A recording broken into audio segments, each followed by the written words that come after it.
The rules of limits. Below are some rules for limits which we will explore with examples later. First thing we want to look at is sum or difference. The limit of the sum or difference is equal to the sum or difference of the limits.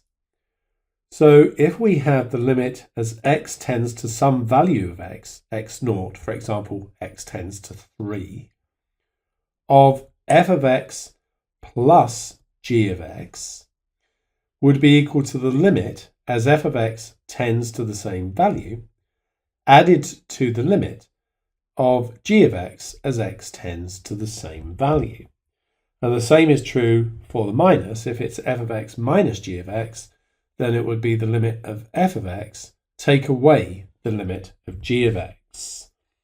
So the limit of the sum is equal to the sum of the limits. So what about a product? The limit of the product is equal to the product of the individual limits. So if we look at the limit as x tends to a particular value of x of f of x multiplied by g of x, that's just equal to the limit of f of x approaching the same value of x multiplied by the limit of g of x approaching the same value of x. So the limit of the products is equal to the product of the limits. So with a quotient, the limit of the quotient is equal to the quotient of the limits, provided the limit of the denominator is not 0. Now we did see a situation where the denominator went to 0. So when that is the case, you just need to do further analysis. We saw an example of that in the intro. So the limit as x tends to some particular value of x of f of x divided by g of x is the quotient of the individual limits.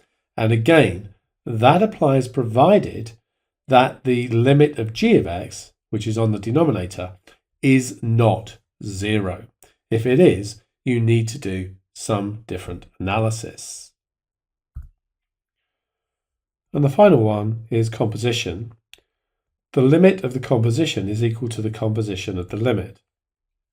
So if we have the limit as x tends to a particular value of x of f of g of x, then that's equal to f of the limit as x tends to x0 of g of x, provided f of g of x is continuous at x equals x0. This one probably isn't surprising if we think about this composition of functions, because that composition looks like this, in that f of g of x means that our value goes in here, comes out here, and then goes into f. So we end up with f of g of x at the end. So it's probably not surprising because the x0 here would go into the g just as it does here, and then into the f.